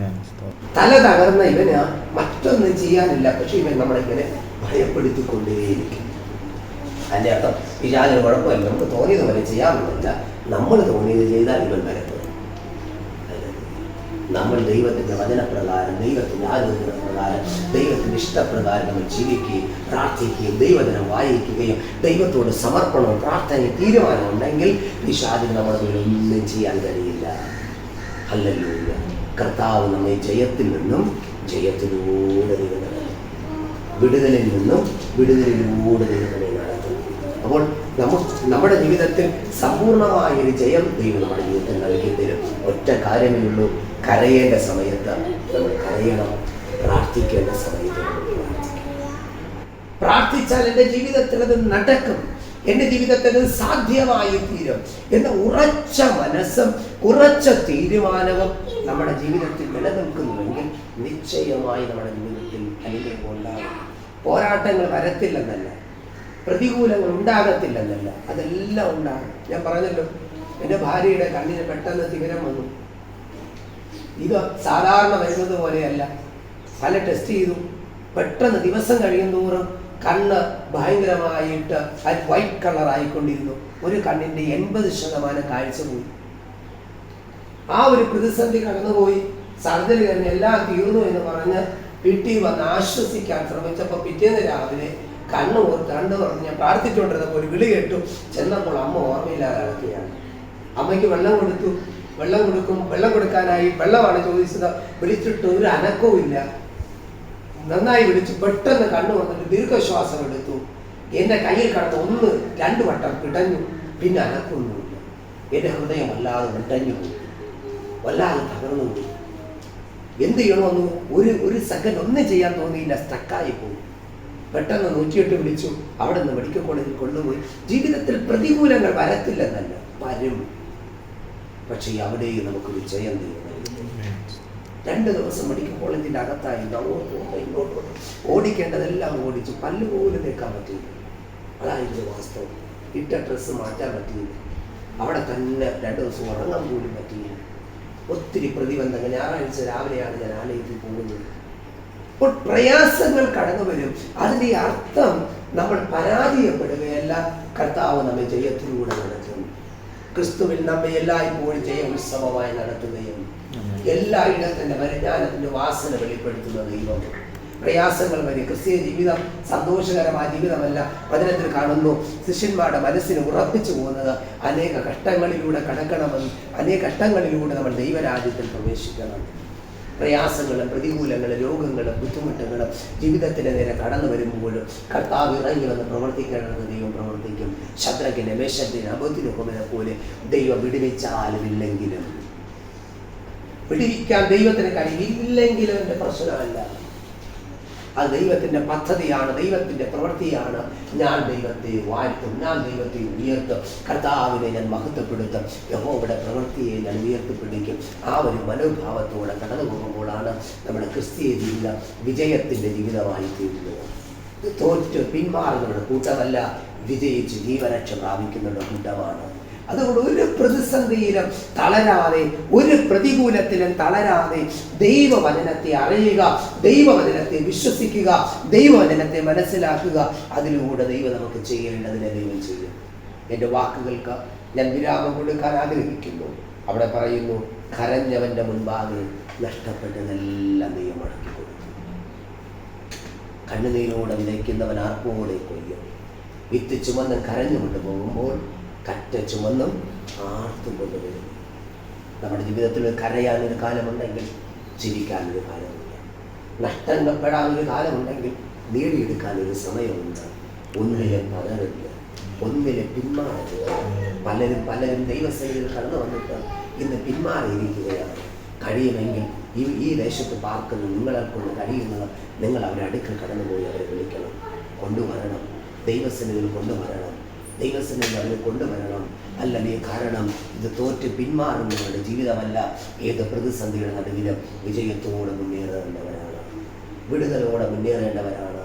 ജീവിത പ്രശ്നങ്ങൾ തളരേണ്ടവരല്ല, അതിൽ നിന്ന് നമുക്ക് ജയം പ്രാപിക്കേണ്ടവരാണ്. നമ്മുടെ വിഷയങ്ങൾക്ക് അധികം പരിഹാരങ്ങളാണ്. ഒരു നിമിഷം നമ്മുടെ കണ്ണുകളെ ദൈവസന്നിധിയിൽ അടയ്ക്കാമോ? ദൈവത്തോട് ഹൃദയംഗമായി ഒന്ന് പ്രാർത്ഥിക്കാമോ? യഹോവ നല്ലവനാണ്, തന്നെ ശരണമാക്കുന്നവർക്ക് അവൻ പരിധിയാണ്. പ്രയാസങ്ങൾ വന്നോട്ടെ, പ്രതികൂലങ്ങൾ നേരിട്ടോട്ടെ, പ്രതീക്ഷിക്കാത്തതെല്ലാം ജീവിതത്തിൽ കടന്നു വന്നോട്ടെ, പിന്മാറാതെ ജീവിതത്തിൽ ഉറച്ച വിശ്വാസത്തോടും പ്രാർത്ഥനയോടും ജീവിതത്തിന്റെ ഒരു സാഹചര്യങ്ങൾക്ക് എന്നെ തകർക്കാൻ കഴിയില്ല. ജീവിതത്തിന്റെ ഒരു സാഹചര്യങ്ങൾക്ക് എന്നെ തൊടാൻ കഴിയില്ല. ജീവിതത്തിൽ കടന്നു വരുന്ന കഷ്ടതകളും പ്രയാസങ്ങളും ദുഃഖങ്ങളും വേദനകളും നമ്മെ തകർക്കാൻ കടന്നു വരുമ്പോഴും ജയം തരാൻ ദൈവം മതിയായവനാണ്. തളർന്നു പോകാതെ നിൽക്കാം, തകർച്ചയുടെ മുൻപിൽ ക്ഷീണിക്കാതെ ദൈവം മുൻപാകെ കരയാം, ദൈവം മുൻപാകെ നിലവിളിക്കാം, ദൈവം മുൻപാകെ പ്രാർത്ഥിക്കാം. കർത്താവിനെ സഹായിക്കാൻ വേഗം വരണമേ, എന്നെ സഹായിക്കാൻ അങ്ങ് വേഗം വരണമേ. ദൈവത്തിന്റെ പ്രവൃത്തി വൈകും തോറും നിരാശപ്പെടുകയില്ല. കർത്താവേ, എന്നെ സഹായിക്കാൻ വേഗം വരണമേ. ഞാൻ അനുഭവിക്കുന്ന പ്രതിസന്ധികളുടെ അകത്ത്, ഞാൻ അനുഭവിക്കുന്ന വേദനകളുടെ അകത്ത്, ഞാൻ അനുഭവിക്കുന്ന പ്രതികൂലങ്ങളുടെ അകത്ത് എന്നെ രക്ഷിക്കാനായി, എന്നെ സഹായിക്കാനായി, എന്റെ ജീവിതത്തിന്റെ വിടുതലിനായി അങ്ങ് വേഗത്തിൽ ഇറങ്ങി വരണമേ. ഒരു വിടുതൽ എനിക്ക് ആവശ്യമാണ്, ഒരു ജയം എനിക്ക് ആവശ്യമാണ്. എന്റെ ജീവിതത്തിൽ ഞാൻ നേടിയെടുക്കാനുള്ള, എന്റെ ജീവിതത്തിൽ ഞാൻ പ്രാപിക്കുവാനുള്ള, എന്റെ ജീവിതത്തിൽ ഞാൻ കരസ്ഥമാക്കാനുള്ള, എന്റെ ജീവിതത്തിൽ ഞാൻ കൈവശപ്പെടുത്താനുള്ള ആ ദൈവത്തിന്റെ പ്രവൃത്തിയിലേക്ക് ദൈവത്തിന്റെ ആത്മാവിനെ കൊണ്ടെത്തിക്കണമേ. ആ ദൈവാനുഗ്രഹത്തെ എനിക്ക് നേടിയെടുക്കണം. തകർന്നവനായിട്ടല്ല, തകർന്നവളായിട്ടല്ല, എന്റെ കുടുംബതലത്തിന്റെ മേലൊരു ജയം ദൈവം എനിക്ക് നൽകണം. ഒന്ന് പ്രാർത്ഥിക്കാമോ? കണ്ണുകളെ അടച്ച് സ്വയം ഒന്ന് നമ്മെ ദൈവകരങ്ങളിൽ സമർപ്പിച്ച് പ്രാർത്ഥിക്കാമോ? കർത്താവേ, തോറ്റ ചരിത്രമായി ഞാൻ തീരരുത്. എന്റെ വീട്ടിനകത്ത് ഞാൻ തോറ്റവളായി തീരരുത്. എന്റെ വീട്ടിനകത്ത് ഞാൻ തോറ്റവനായി തീരരുത്. എന്റെ ജീവിതത്തിന്റെ നഷ്ടങ്ങളെ, പ്രയാസങ്ങളെ മറന്ന് ഒരു വലിയ വിജയത്തെ എനിക്ക് കൈമാറണമേ. ഒരു വലിയ വിടുതൽ എനിക്ക് കൈമാറണമേ. എന്റെ ജീവിതത്തിന്റെ ബലഹീനതകളെയും കുറവുകളെയും പ്രാർത്ഥിക്കാൻ കഴിയാതെ പോയത്, ഞാൻ നഷ്ടമാക്കി കളഞ്ഞ സമയങ്ങൾ, സന്ദർഭങ്ങൾ, ഞാൻ പാഴാക്കി കളഞ്ഞ സന്ദർഭങ്ങൾ ഇന്ന് ഈ പകൽക്കാലം തിരികെ നേടിയെടുക്കുവാനുള്ള ഒരു ദൈവകൃപ എന്നിൽ വ്യാപരിക്കണമേ. തിരികെ നേടിയെടുക്കാനുള്ള ഒരു ദൈവശക്തി എന്നിൽ വ്യാപരിക്കണമേ. നേടിയെടുക്കാനുള്ള ഒരു ദൈവിക അധികാരം എന്നിൽ വ്യാപരിക്കണമേ. എനിക്ക് നഷ്ടപ്പെടാത്തൊരു പ്രാർത്ഥനാ ജീവിതം, നഷ്ടപ്പെടാത്തൊരു പ്രാർത്ഥനാ ജീവിതം, ഏത് തിരക്കിന്റെ നടുവില്, ഏത് സാഹചര്യത്തിന്റെ നടുവില് ഒരുമിച്ച് ദൈവസന്നിധി, ദൈവവുമായുള്ള ബന്ധത്തിലിരുന്ന് പ്രാർത്ഥിക്കാനുള്ള ഒരു ദൈവകൃപ എന്നിൽ വ്യാപരിക്കണമേ. എന്നിൽ അത് ശക്തിയായി വെളിപ്പെടണമേ. പ്രാർത്ഥനാ ജീവിതം എന്നിൽ നൽകണമേ. ആത്മസമയം എല്ലാവർക്കും ദൈവത്തോട് പ്രാർത്ഥിക്കാമല്ലോ. കർത്താവിന് പ്രാർത്ഥനാ ജീവിതമുള്ള ഒരു വ്യക്തിയാക്കി, പ്രാർത്ഥിക്കുന്ന ഒരു വ്യക്തിയാക്കി, പ്രാർത്ഥിക്കാൻ കൃപ എന്നിൽ വ്യാപരിക്കുക. അങ്ങയുടെ കരങ്ങളിൽ ഞാൻ എന്നെ സമർപ്പിക്കുകയാണ്. അങ്ങയുടെ കൃപ എന്നിൽ വ്യാപരിക്കട്ടെ.